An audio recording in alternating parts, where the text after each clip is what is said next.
All right. Here we go. Second to last. Can't believe it. Oh. I know. Well, thank you, Dee, for moderating tonight. I'm very thankful that you always step up to the plate whenever I need help with anything.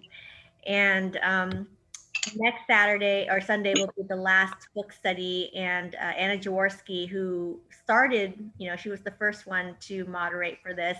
She's gonna also be the one to wrap up for us, so that should be pretty cool. But without further ado, Dee, take it away. Thank you for moderating. Hey, you bet, you bet. Well, I hope I don't. Some of the names. Remember, the last time, I'm going to say Snow, and I'm going to use Dolly's name for you. And I hope I don't. I certainly don't want to offend anybody by my poor Oklahoma pronunciation, but I'm afraid it's fixing to happen. So just bear with me on that. When I was going through this, I thought, how lucky. There's a couple of places that are kind of my favorite, just really take home. Yeah, I feel like you tack down some corners in these chapters. So as we go through, one of the things that I missed the last time, and I really want to make sure if anybody has something that I happen to overlook that is really as you read it, really a big deal. I really, you guys speak up and say, hey, let's talk about whatever, because the last time I missed and I had like 3 stars by it. I wanted an explanation on the dried bull penis that is used for whipping. And I totally missed it. But you explained that, right? Didn't you online, Amy? Yeah, well, because you messaged me about it, and I was like, okay, I'm gonna go ahead and just throw it out there, because we'll probably, the likelihood of us covering it again, at the next session is probably slim. And so, yeah, I'm glad you brought it up, because I think it was DJ or somebody else, or maybe it was Winona, who also kind of had a question about the bull penis whip, and so you weren't the only one. Yeah. So anyway, I think it was just like, nothing is ever wasted. And that just proves it. Yeah. Yep. Okay. Let's start off into chapter 29, Dire Straits. And to me, you separated off these chapters really well, but it is really kind of just like a motor car race. It just kind of one flows into the other, just getting faster and faster. To me, some of the background being, in 29, they're on their boat, and then they run out of gas. And so now, anxiety is high already, because here's all these people, many people in a small boat, and then they've run out of gas. And so that kind of raises the stakes a little bit. And then just as time goes, they're just free drifting. They're just drifting. No way to guide themselves. Just they're at nature's mercy, basically. And one of the things that I was kind of wanting to talk about, I think in many ways, these next few chapters, it's just puts a new definition on desperation. There's different levels, and through this part, when they're just drifting, let's name a few of the ways that we see how high desperation has risen. Some of the things that just drifting on the open water would over time create. Can anybody think of something during that time that was just showed, oh wow, I never even thought about that? Where you're drifting out on the water. One of the things that I thought was just like, oh my Lord, whenever Tree, he found just the tiniest little bit of pooling of water that was resting. There wasn't enough gas in the can to use, but there was, how water and gas separates there, maybe from condensation, I don't know, but he tried to drink the water that was sitting on top of that gas can, the gas in the can. So there were a few other things like that. Anything else y'all can think of along those lines? It's just like, I never thought that might be an issue. Yeah, that's so true, and that actually happened. My cousin tried to drink all of that, and he drank the seawater. You know, I mean, it's how sad is it that there's all this water around you and you can't drink it? Yeah. That's pretty desperate. What comes to my mind, Dee, is there was a section where Snow, you know, my mom's daydreaming about cannibalism and eating the money envelope, you know, and Yes. wondering if that would satiate her hunger. Um, Right. so yeah, I think that's a It, reality. and how I think we all, one of the questions you posed that I'm going to get to later, but how all of us, I think what we can do or what we will consider doing all changes dependent on the level of desperation or how many options you have. As your options go down, then some things you might not consider, you might think, well, yeah, I might have to do that. Some of the other things that I kind of thought of right around there, the food stealing between people.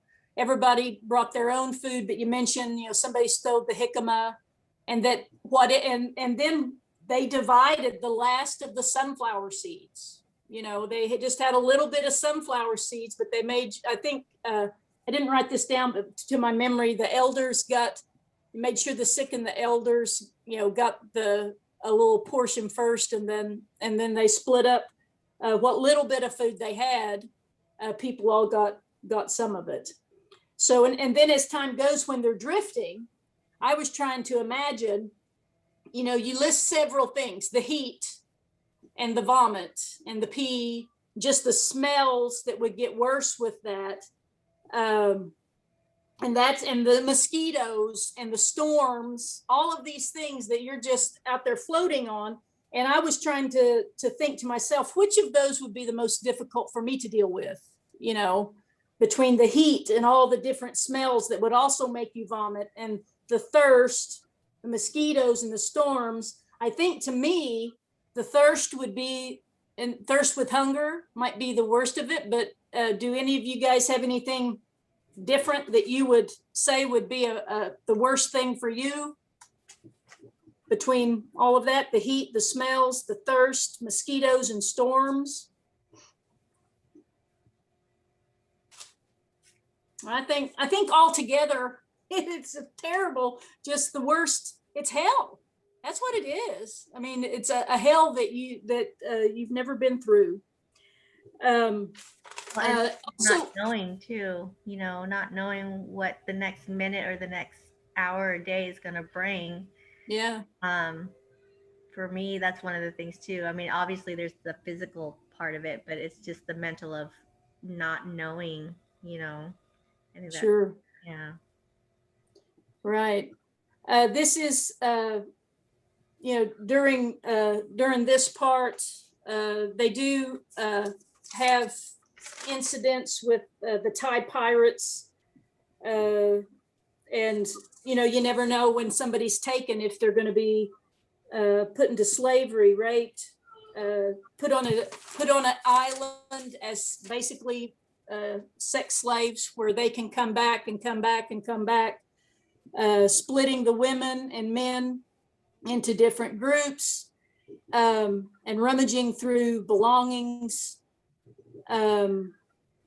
There's that part where the young mother with the 2-month-old, and he pulls her into the boat, and everybody can hear what happens to her, and hearing her screams and cries and such.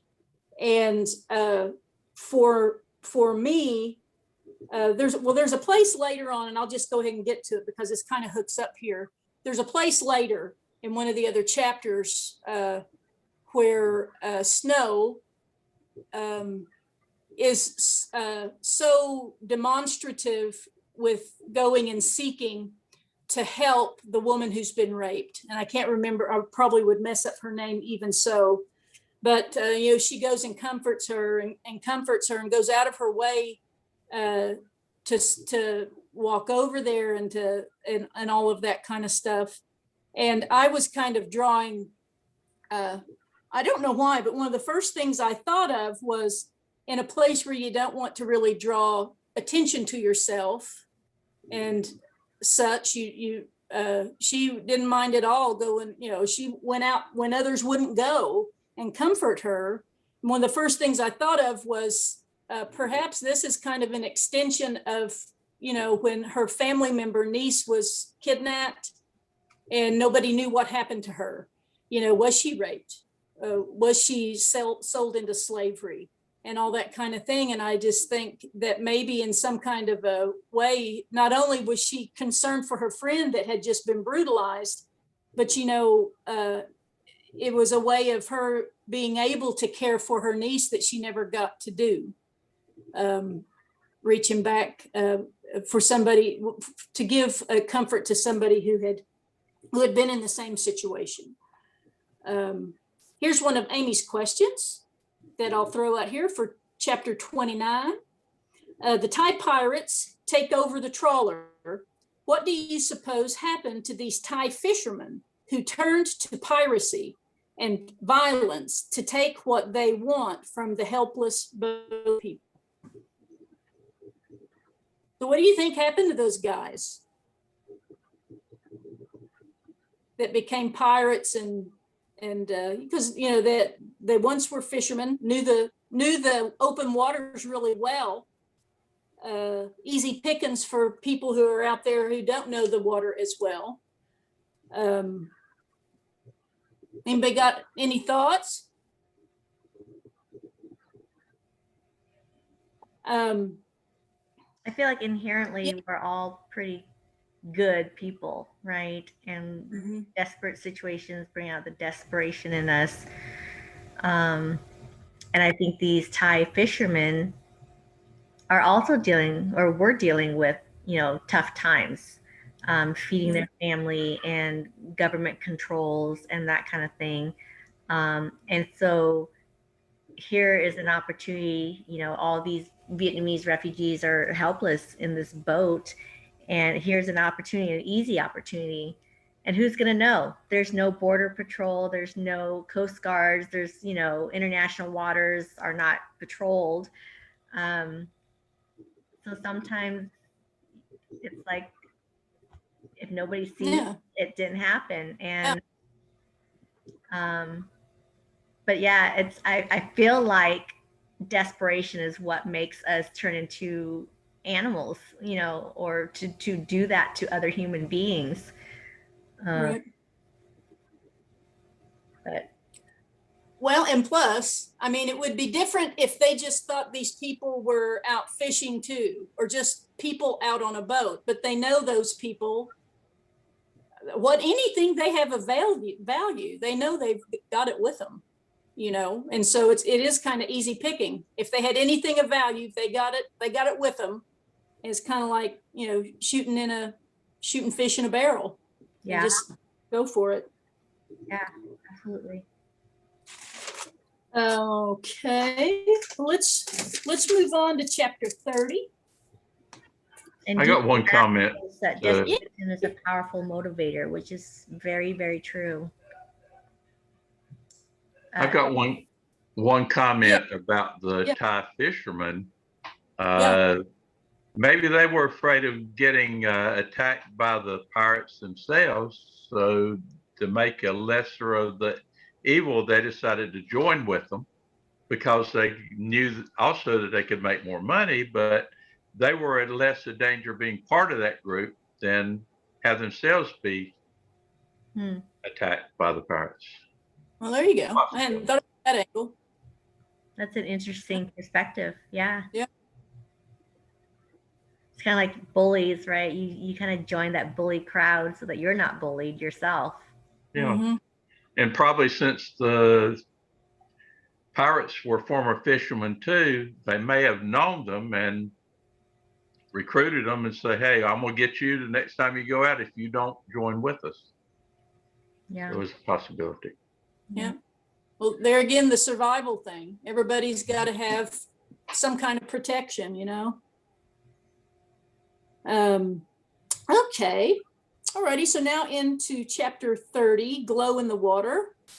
And whenever I read that title, you know, I thought of all kinds of things that might be glow in the water. And I had the last thing I ever thought of was glow sticks looking for people underwater. Anyway, so that is this chapter. That's kind of where I had thought about the situation with Snow, maybe not even knowing, in a way, caring for Tam when she was caring for the woman that had been raped. And that's up front in this chapter. And I think it's where we see a little bit more of Snow, always thinking ahead, very smart, and willing to step up and speak when maybe most other women, or even men, neither one of them would speak up, but particularly the woman. But I had made notes, Snow making plans for what they need what they need to do if they arrive in Malaysia.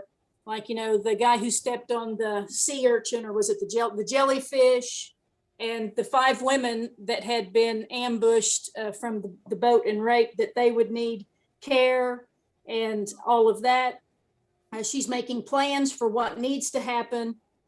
And during this part, this is where the young father and mother and the baby, they commit suicide, drifting down through the water.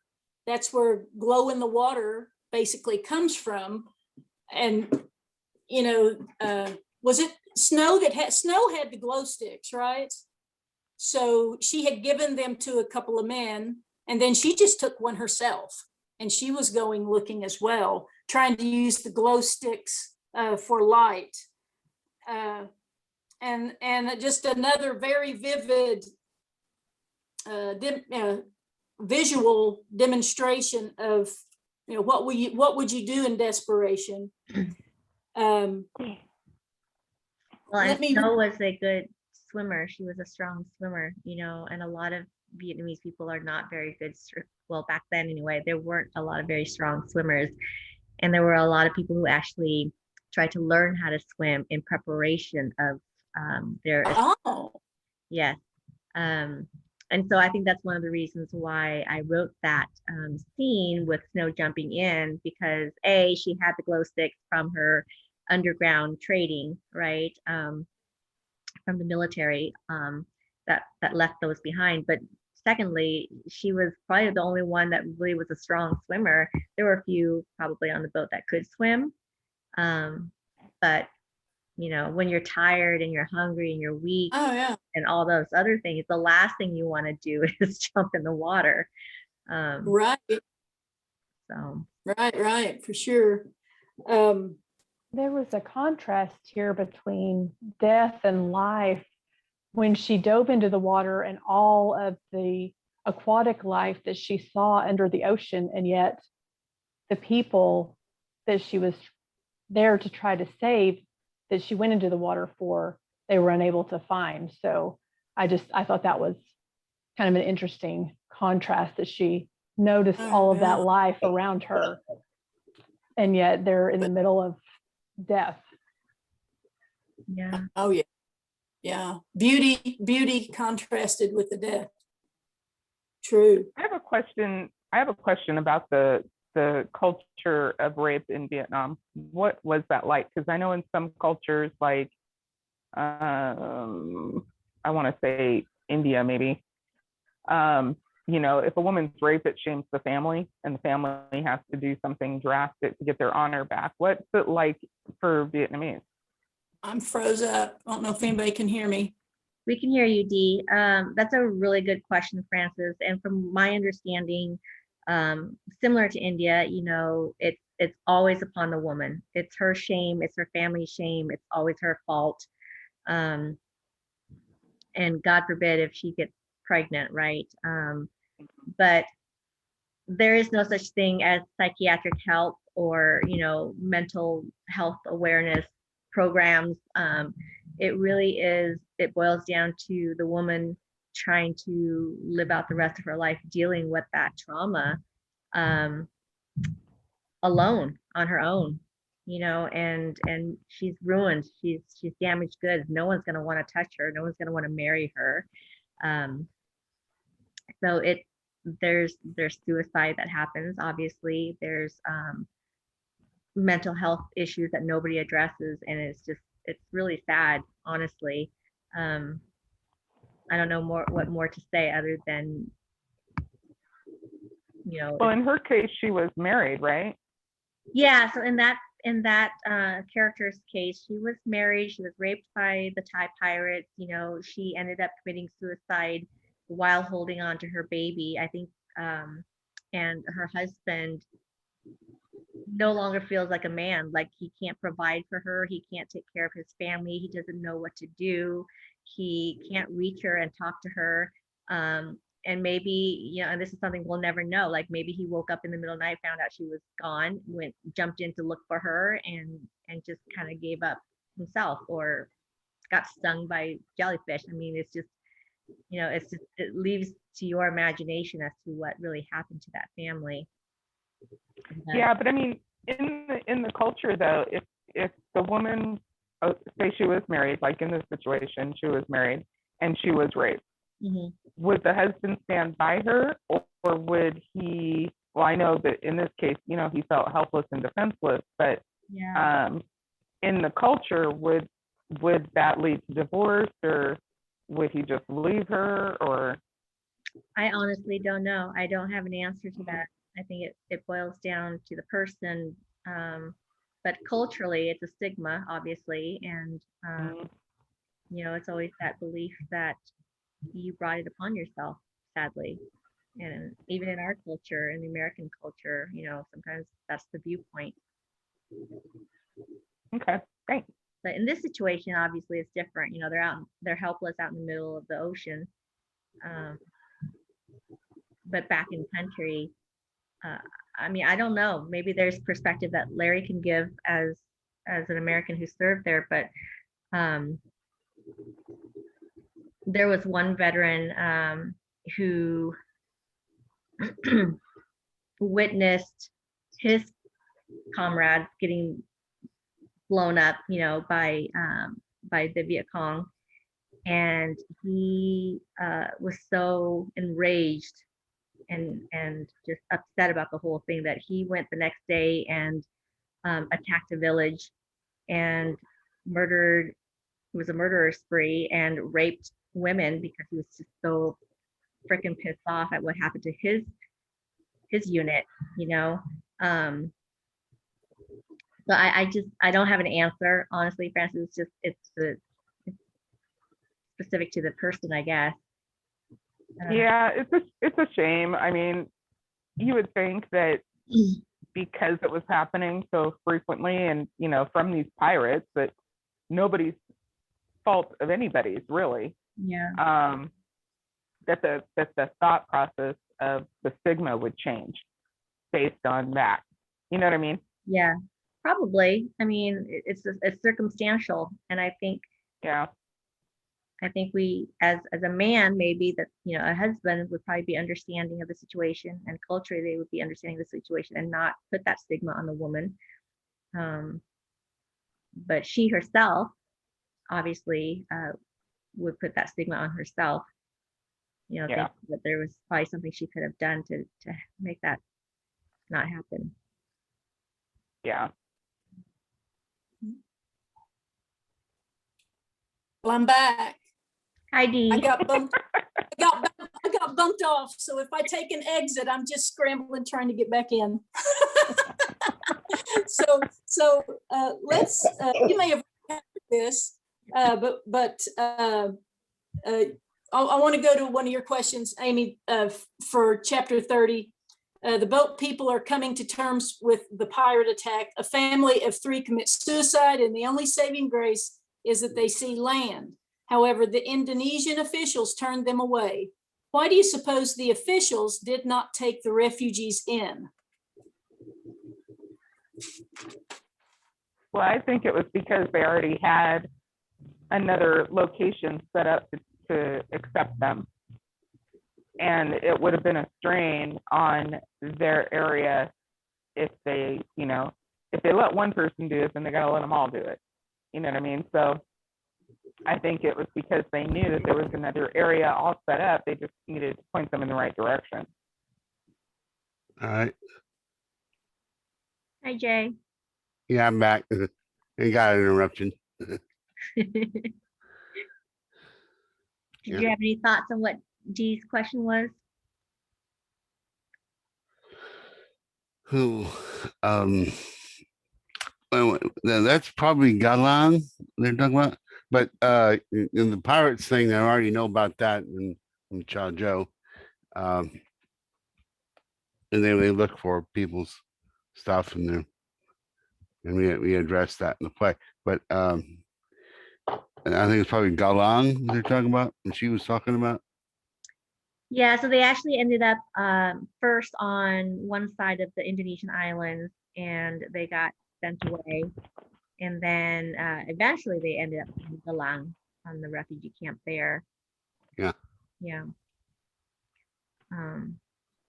Is there anything political along those lines that would cause them, like at a bigger level, country size level, or just the economics of it and such? I think it I don't know. was 1979, and this is really the bulk of the boat refugee influx, or the Yeah. exodus. I don't think any of the countries' infrastructure or policies was set up to deal with it. Yeah.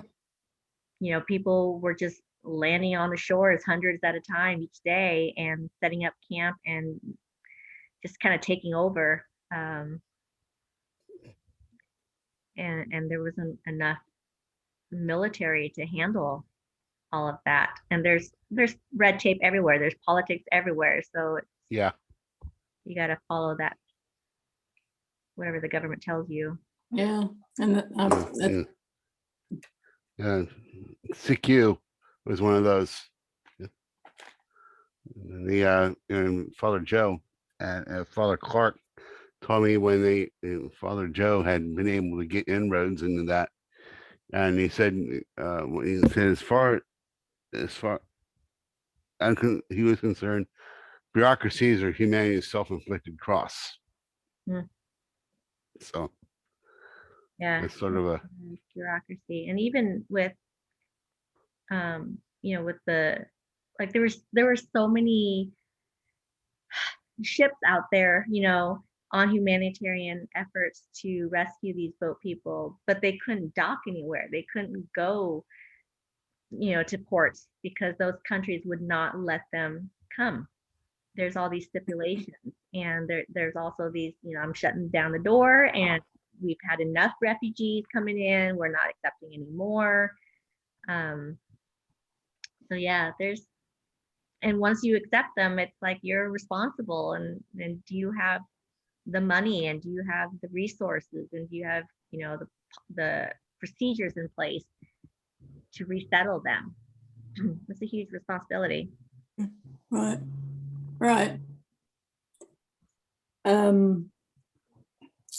Okay, how about we go on to chapter 31, trawler 93752. Just before that, they've decided that they have to try to go back to Indonesia again. It's too risky going forward because of the pirates and such. So back to Indonesia under the cover of night they try. And Snow has memorized the route, which again, just, it is another example of how she's always thinking. She's very observant, smart, and trying to plan ahead. I think she's always got plan A and plan B and maybe C in the works all the time. They decide that they'll burn the boat. And that way, if they burn the boat, then they don't have a boat to get back on. I mean, they'll have to do something. They'll have to at least let them get out and be on the land. You know, another thing that I mean, it just, I think was something, I'm glad you put it in, but it kind of surprised me when I read it. But it's just making sure that everybody understands that everyday things that we take for granted, they had to deal with, you know, those 30, 40 people all there, and I'm probably gonna mess up her name. The one with the socks, Amy. Oh, yeah, Hong Mai. She's the one that had her period and she had to. Yeah. Yep.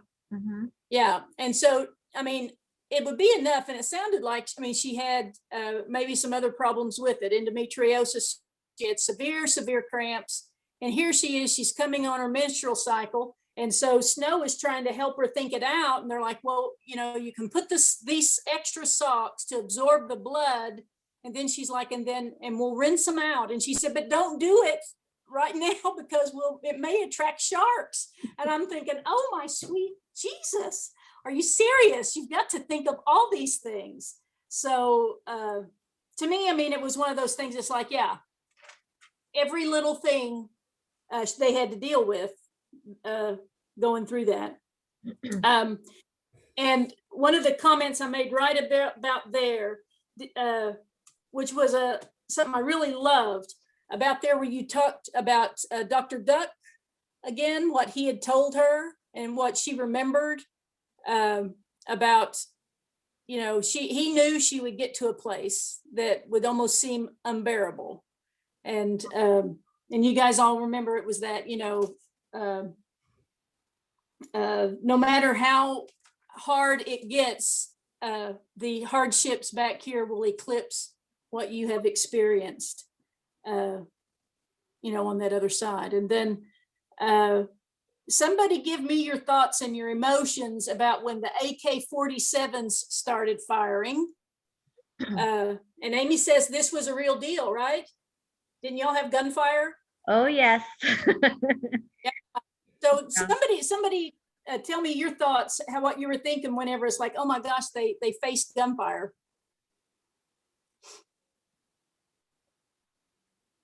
I think for me, it was just praying and fear for them, you know, that they got all that way and then they were going to be all killed. You know what I mean? So it was like just praying that it was a mistake. It was all for something else and nobody was going to get hurt, you know? Right. I was thinking that they could possibly have been firing warning shots to try to get them to turn around and go back the other way. And then they kept coming and they lowered their rifles and started shooting at the boat.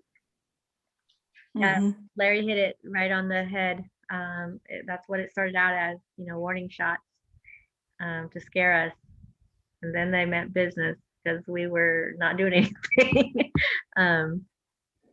I will have to share that, you know, once we made it onto the island and that first night that we slept there, you know, yes, that happened with a friend of my mom's where she was on her period and, you know, the officials were thinking that she was hiding gold or whatever up her, you know, private parts.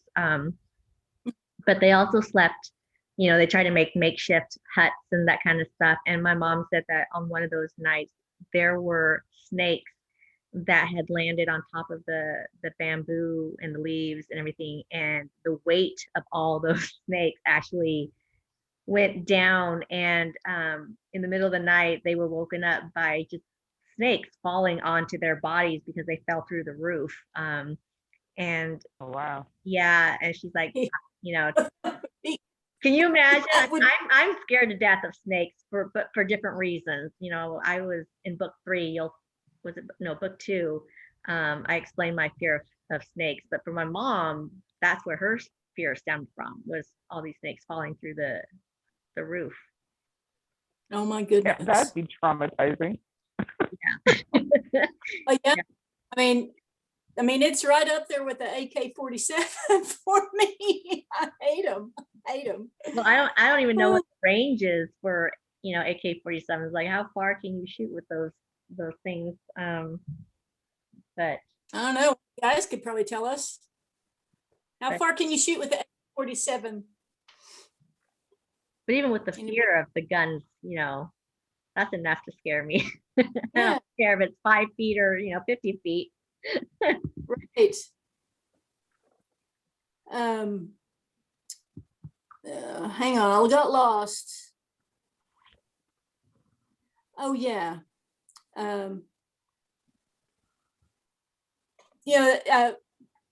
One of the things that I thought was real interesting,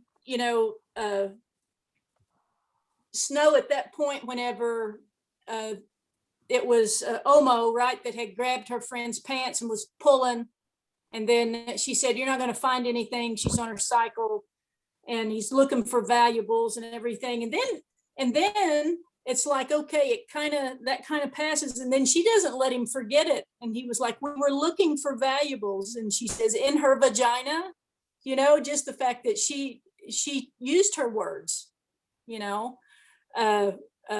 and kind of it, I think in many ways, if she hadn't spoken up, if you didn't do something different or say something different, things weren't going to change. You just get the same of whatever. And in doing so, I just kind of thought, okay, have any of you guys had a situation kind of similar where maybe everybody was surprised, like, oh, well, she called it like she saw it, and now we got to deal with this. Anybody have anything you can think of, like call it as it is kind of thing? But I think she definitely took control of that situation, and it was brilliant that she used that to her advantage. Although she took a huge risk, and no one was really sure of where she was going with that. It could either kill them all or kill her, or they could prosper from it. And that was just her mindset on that was brilliant. Yeah, right. And it kind of goes back to that thing, I think, where when you don't have much that's valuable around you, knowledge and observation is pretty valuable. And so she kind of had him in a place that he didn't want to be, that if she did speak to the right people, he could get in trouble, kind of thing. There's a part in here where Snow kind of sees Mrs. Tran. I don't know, kind of, she's thinking about her, kind of, and remembers that it reminds her that her words are her greatest weapon. And, to me, that was just such a key part of this part of the book, because it's not just speaking about right then. You can look all the way back through all the chapters, and had Snow not had courage and used the words that she used whenever she used them, there was be so many things that turned out differently. So, and I think it gave her courage, seeing Mrs. Tran and thinking about her and how gutsy she was to stand up and things like that. And it kind of made me think of you, Amy, a little bit, because I was thinking, with a lot of the stuff that's been going on, just in society and everything, for somebody to speak up and call it like it is. And I can just see how your mom has kind of, I don't know, her speaking up and you speaking up. It's kind of like you're kind of carrying on some of that stuff that she did way back when. Call it like it is, and it may not look pretty, but it's the truth, kind of thing. So I can kind of see you living part of your mom's destiny, or living out the rest of her destiny, maybe by bringing awareness to people.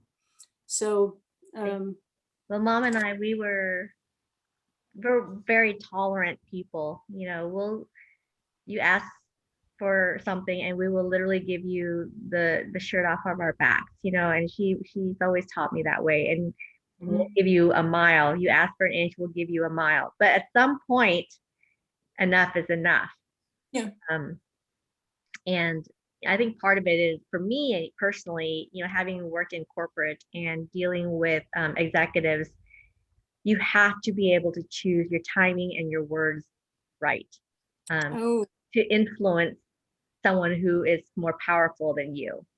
And Frances knows this because she and I have been in the world together. And you just got to say it in a way that really hits them in the gut to make them understand that point of view. And that's why I wanted to incorporate that into the Snow book, because it really is, at the end of the day, words are powerful. And it's not just the sticks and stones that breaks your bones or hurts you. It really is what you say and what you do that can affect the changes in people. absolutely. It's almost like playing a word game. What words can I say is really going to make an impact here? And so, in a sense, you're almost manipulative in a way and conniving. Yeah. In order to get your point across and to get them to do things. So I liked how she not only pulled from Miss Tran, but she pulled from Foot too. It's like she wasn't exactly sure what she was going to do, but she knew that she needed the strength from both of them to pull this off. And I'm almost like she had a split personality there for a second. Or created one.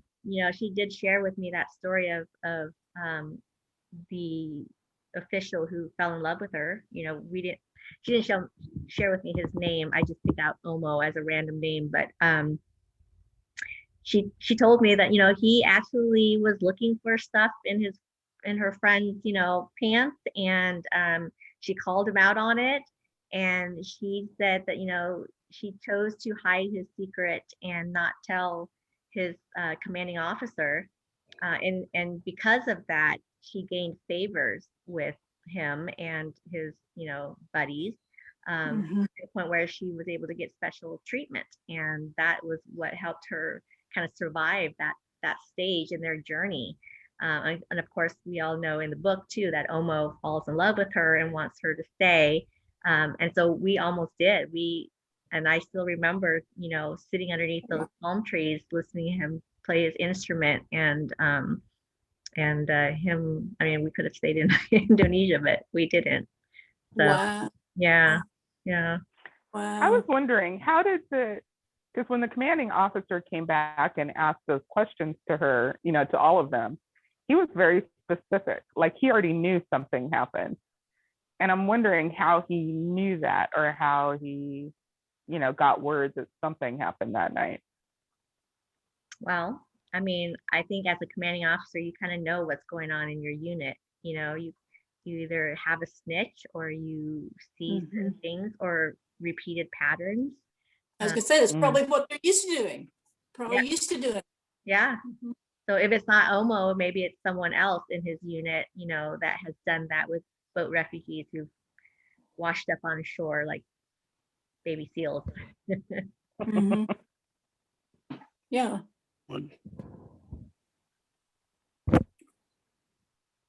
Good question.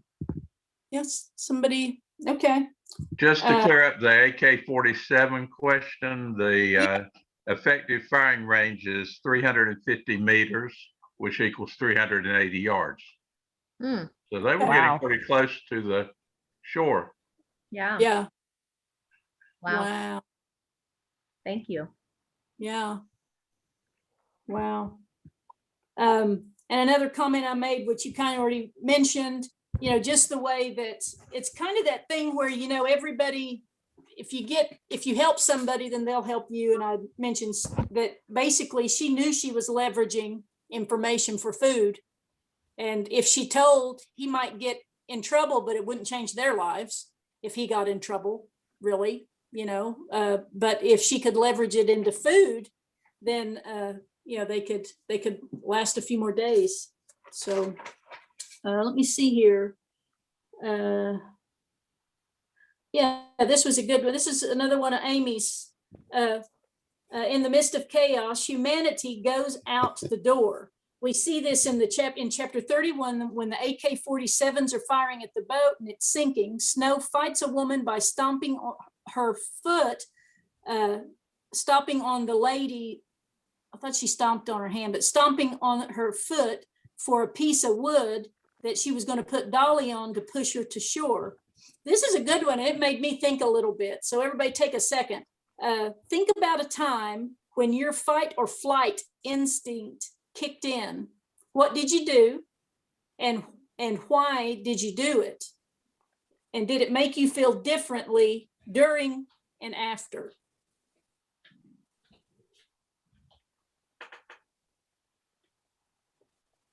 I'll use one.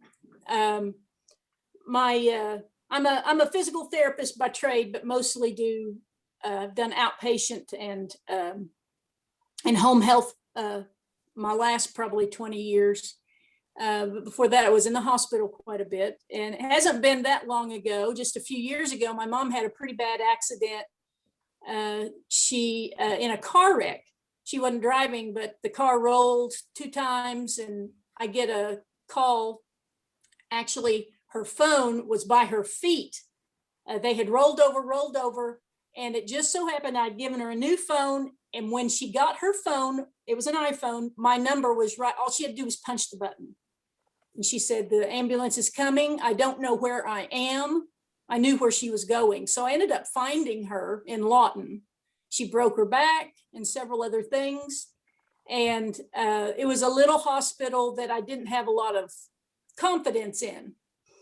And so my typical thing, if you were going to ask me what's my typical, I would say fight or flight. I'm a flight in the beginning. But if I really get pushed into the corner, you better watch out, because I will fight my way out. And I felt like my mom wasn't getting what she needed. And so I just started talking to every doctor that was there. I went out of my way. I made them listen to me. And at the time, I was considered the asshole, but I ended up getting an ambulance, and I ended up having my mom shipped to just a different hospital. And maybe it was just a unique situation at that place. But at the time, I was totally the bitch in the whole hospital. And I was really, and I talk about adrenaline. I didn't care if they thought it was a bitch. I didn't care. I wanted my mom somewhere else. Mm-hmm. And so once we got to Oklahoma City, I just kind of had to find my own little place. And I said, Mom, I got to go to the bathroom. And then I just kind of fell apart in this other area. But until I got her to a safe place that I thought she was going to get good care, I was the bitch, and I didn't care if I was a bitch. So that's one of the last times I remember fight and flight, and really feeling a little bit out of my element, but I didn't care. I got it done. And then afterwards, I did feel a little bit, maybe this much, bad for the way I treated a few people, but they weren't listening to me the way it was going. So I had to do what I had to do. So anyway, that's my little example. That's a great example. That's a great example. And I gotta be the crowbar. The crowbar. When my mom was dealing with cancer, it was kind of the same thing.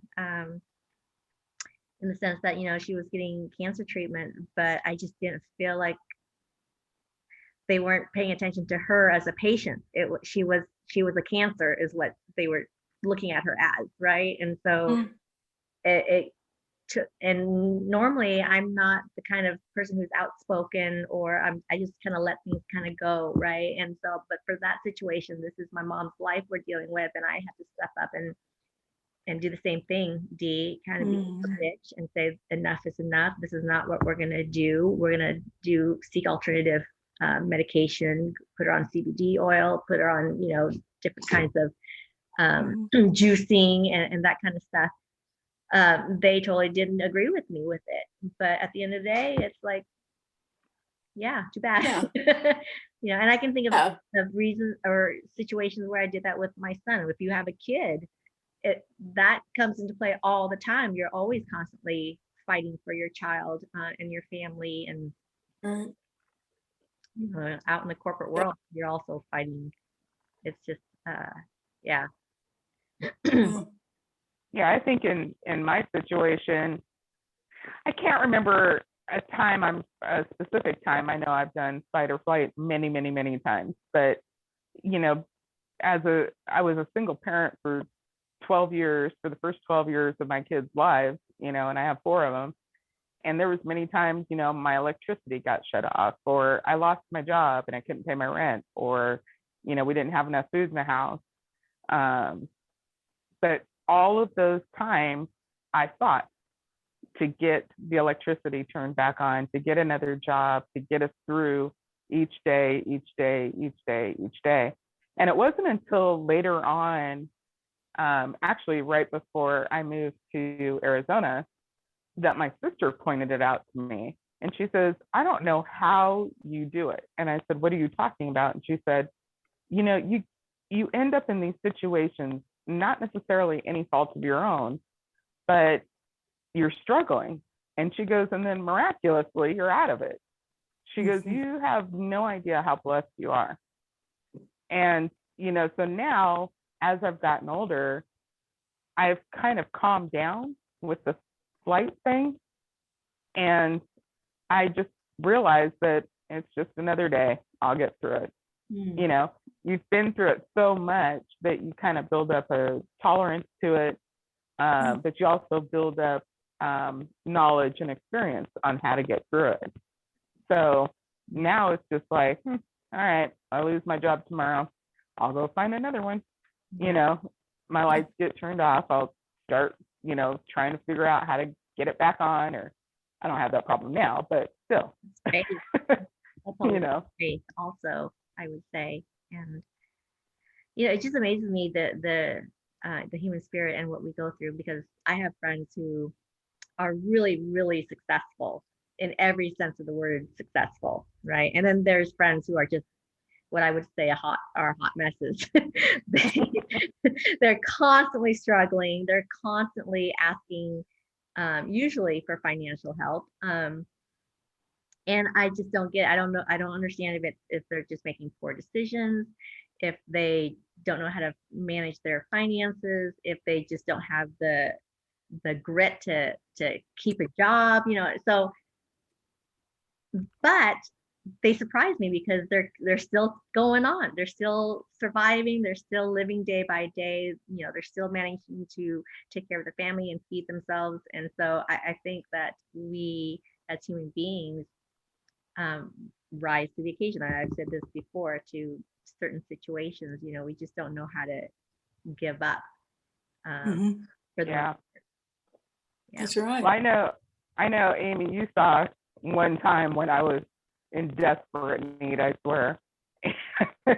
But a 2-month period, I lost my job, my dad, who died, my husband of 18 years, and we divorced or separated, and my job, my dad, my husband, and my house. And I had no one was going to rent to me because I didn't have a job. I had no money because I didn't have a job. So, I mean, it was a crazy situation. And Amy and Joe kind of took me under their wing. And at her birthday party, unfortunately, was when I finally broke.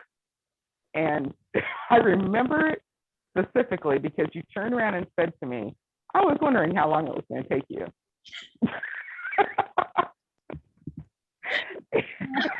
I did not want to break down in front of a bunch of people I didn't know, and especially during a festive occasion, but it just finally hit me. And then once that happened, I got a house, I got moved, I got money, I got a job.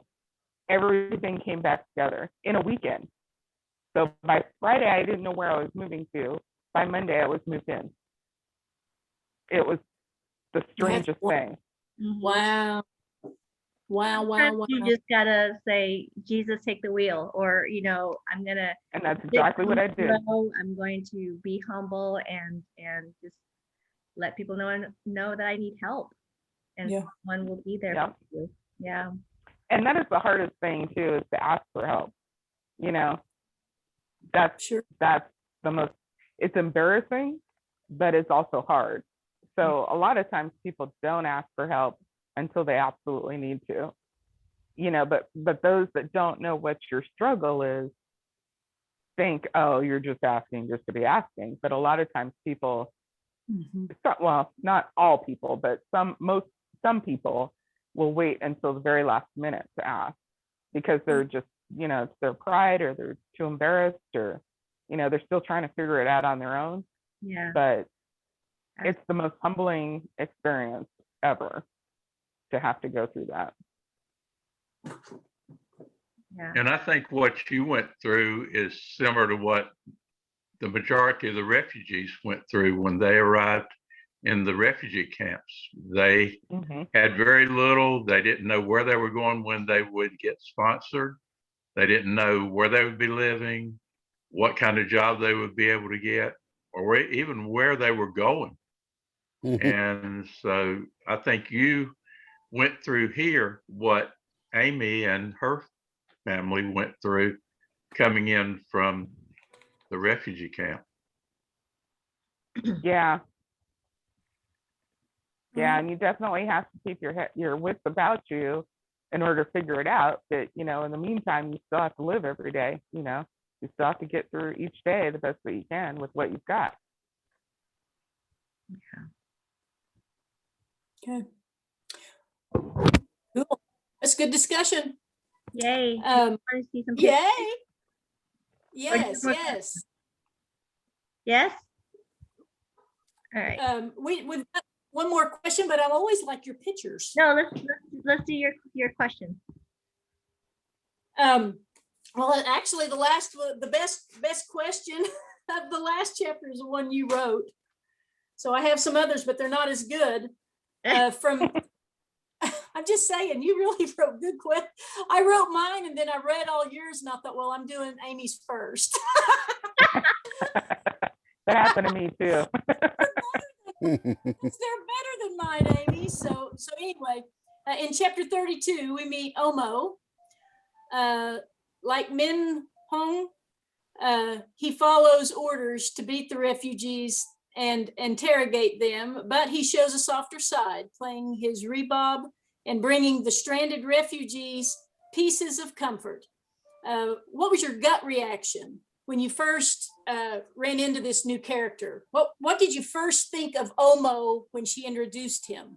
Was he good guy, bad guy, what? I thought that he was a bad guy. Yeah, he didn't know which side he was on. I'm with you, Kathy. What I thought. Yeah, my other thought was, if he was going to do that to this woman that's, on her period, how is that going to change who he is and how he is as a person? Yeah, anybody who would do that, what kind of guy is he? Yeah. Right. And one question that I had and I thought about is, if he was doing that when they arrived there, how many others had he done something similar to in the past? And would he be continuing to do it as others arrive? True. Well, he was infatuated with Snow. Yeah. Yeah. I think sometimes that's all it takes.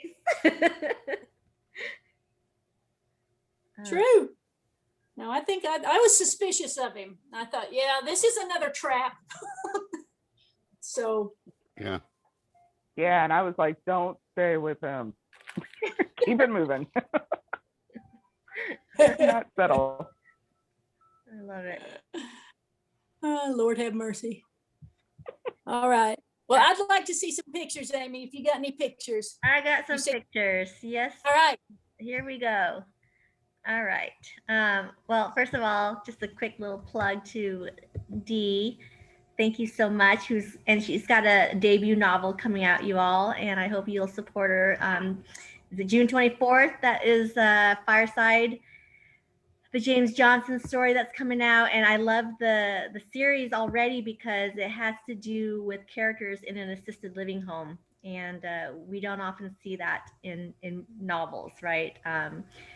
Stories of our elders and the lives, the rich lives that they've led. So I hope you look out for her book. And then we go into this.